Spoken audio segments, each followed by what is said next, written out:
Hello everyone. In today's session, we are going to solve the fifth question of the chapter Principles of Inheritance and Variation. So our question is define and design a test cross. इस question में हमें test cross की definition देनी है और एक test cross बना के दिखाना है. So let's give the definition first. A test cross is the cross of an organism with unknown genotype and dominant phenotype with the recessive parent. तो बेटा टेस्ट क्रॉस वो क्रॉस होता है जो एक ऑर्गेनिज्म और उसके पेरेंट के बीच में कराया जाता है. कैसा ऑर्गेनिज्म और कैसा parent? N organism with unknown genotype and dominant phenotype, जिसका जीनोटाइप हमें नहीं पता पर उसका फिनोटाइपिक कैरेक्टर कैसा है? डोमिनेंट. और उसका क्रॉस कौन से पेरेंट के साथ कराएंगे? रेसेसिव पेरेंट के साथ. तो यानी जब हम एक ऑर्गेनिज्म का जिसका फिनोटाइपिक कैरेक्टर डोमिनेंट है और उसका जीनोटाइप अननोन है, उसका क्रॉस जब हम रेसेसिव पेरेंट के साथ कराएंगे तो उस क्रॉस को हम टेस्ट क्रॉस बोलते हैं. It is a type of back cross. Back cross क्या होता है? बैक क्रॉस वो होता है जब हम किसी ऑफस्प्रिंग का क्रॉस उसके किसी भी पेरेंट से करा देते हैं, उसमें भी जब हम उसके रेसेसिव पेरेंट से कराते हैं तो उस पर्टिकुलर क्रॉस को हम टेस्ट क्रॉस बोलते हैं. और ये क्यों किया जाता है? To determine the genotype of the organism. हमने ऊपर देखा ना, it is a cross of an organism with unknown genotype. तो इस ऑर्गेनिज्म का जीनोटाइप हमें नोन नहीं है, तो इसका जीनोटाइप पता लगाने के लिए हम इसका क्रॉस कराते हैं इसके रेसेसिव पेरेंट के साथ और इसको हम बोलते हैं test cross. I hope the definition is clear to you. अब एक टेस्ट क्रॉस हम बना के देख लेते हैं. सपोज हमने क्या पेरेंट्स लिए? Capital T, small T. यहां पे हमें जीनोटाइप पता है. ये डोमिनेंट पेरेंट हो गया और ये रेसेसिव पेरेंट हो गया. ठीक है, ये पेरेंट्स हैं. अब इनका कोई ऑफस्प्रिंग आया जो कि टॉल है, पर इसका जीनोटाइप हमें पता नहीं है. इसका जीनोटाइप हमें पता लगाना है. तो इसका जीनोटाइप पता लगाने के लिए हम परफॉर्म करेंगे टेस्ट क्रॉस. अब इसका जीनोटाइप अगर हमें पता लगाना है तो इसकी दो कंडीशन हो सकती हैं. कोई भी प्लांट टॉल किस किस कंडीशन में हो सकता है? या तो जब वो होमोजाइगस टॉल एलील लेकर चल रहा हो, या फिर हेट्रोजाइगस कंडीशन में कैपिटल टी और स्मॉल टी, है ना. ये दो कंडीशंस हो सकती हैं जिसमें ये प्लांट हमारा टॉल हो सकता है.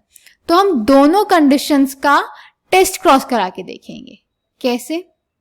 कंडीशन 1 ले लेते हैं पहले. सपोज कंडीशन 1 में हमने अपने ऑफस्प्रिंग को हमने होमोजाइगस टॉल सपोज किया, तो इसका क्रॉस किससे कराना है? रेसेसिव पेरेंट से. पेरेंट को दूसरे कलर से लिख लें, ये हो जाएगा हमारा रेसेसिव पेरेंट. ठीक है, और ये हो जाएगा हमारा ऑफस्प्रिंग. अब ये जो ऑफस्प्रिंग बनाएगा वो जितने भी गैमीट्स बनाएगा वो बनेंगे कैपिटल टी, और जो रेसेसिव पेरेंट होगा वो जितने भी गैमीट्स बनाएगा वो बनेंगे स्मॉल टी. तो ये हो जाएंगे हमारे गैमीट्स. अब इनकी F1 जनरेशन देख लेते हैं पुनेट स्क्वायर की हेल्प से. तो एक तरफ हो जाएंगे मेल गैमीट्स, एक तरफ हो जाएंगे फीमेल गैमीट्स. ये क्या होंगे? स्मॉल टी, और एक तरफ होंगे कैपिटल टी. तो जब इनका फ्यूजन होगा तो हमारे ऑफस्प्रिंग क्या बनेंगे? Capital T small T, capital T small T, capital T small T, capital T small T. तो अगर हमारा ऑफस्प्रिंग होमोजाइगस टॉल होगा तो हमें उसकी टेस्ट क्रॉस से, यानी उसको उसके रेसेसिव पेरेंट से क्रॉस कराने के बाद जितने भी ऑफस्प्रिंग मिलेंगे वो मिलेंगे टॉल, क्योंकि सब कैपिटल टी स्मॉल टी है. तो सबका फिनोटाइप कैसा होगा? टॉल. तो यहाँ पे हमें जितने भी ऑफस्प्रिंग मिलेंगे वो सब टॉल मिलेंगे. पर अगर हम दूसरी कंडीशन देखें, कंडीशन 2, यहाँ पे अगर हम हमारे ऑफस्प्रिंग को हेट्रोजाइगस टॉल लें और इसका क्रॉस करवाएं इसके रेसेसिव पेरेंट के साथ, दैट इज स्मॉल टी, तो देखते हैं क्या आएगा. ये अगेन जो गैमीट्स बनाएगा वो बनेंगे स्मॉल टी सारे, और अब ऑफस्प्रिंग हमारा बनाएगा दो तरह के गैमीट्स, जो क्या क्या होंगे? एक तो हो जाएगा कैपिटल टी और एक हो जाएगा स्मॉल टी. ये हो जाएंगे हमारे गैमीट्स. अब अगेन इनका एक्सप्रेशन देख लेते हैं F1 जनरेशन में with the help of Punnett square. फिर से एक तरफ हो जाएंगे मेल गैमीट्स, एक तरफ हो जाएंगे फीमेल गैमीट्स. इधर होंगे कैपिटल टी और स्मॉल टी, और इधर होंगे दोनों स्मॉल टी. जब capital T small T fuse करेंगे तो बनेगा capital T small T, again capital T small T.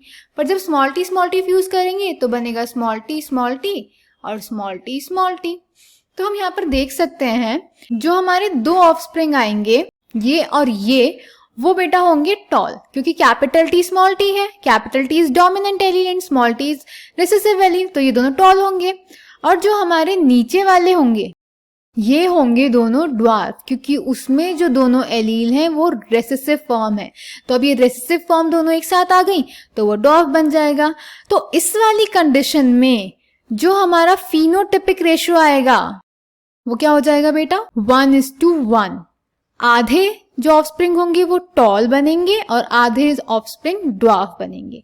जबकि जो हमारी पुरानी कंडीशन थी, कंडीशन 1, इसका जो फिनोटिपिक रेशियो होगा, इसके सारे फिनोटिपिक कैरेक्टर्स टॉल होंगे, तो इसका तो फिनोटिपिक रेशियो ही नहीं होगा। तो अगर हमारा ऑफस्प्रिंग होमोजाइगस टॉल होगा, यानी अगर उसमें दोनों डोमिनेंट एलील्स प्रेजेंट होंगे तो टेस्ट क्रॉस में सारे ऑफस्प्रिंग टॉल बनेंगे। और अगर हमारा जो ऑफस्प्रिंग होगा वो हेट्रोजाइगस टॉल होगा, यानी उसमें एक एलेलिक फॉर्म डोमिनेंट और एक एलेलिक फॉर्म रिसेसिव होगी, तो उसकी टेस्ट क्रॉस से जो ऑफस्प्रिंग बनेंगे वो आधे टॉल होंगे और आधे ड्वार्फ होंगे। तो इस तरह से हम टेस्ट क्रॉस की हेल्प से पता लगा सकते हैं कि जो हमारा ऑर्गेनिज्म है वो उसका जीनोटाइप क्या है, हेट्रोजाइगस या फिर homozygous. I hope the answer is clear to you. Thank you.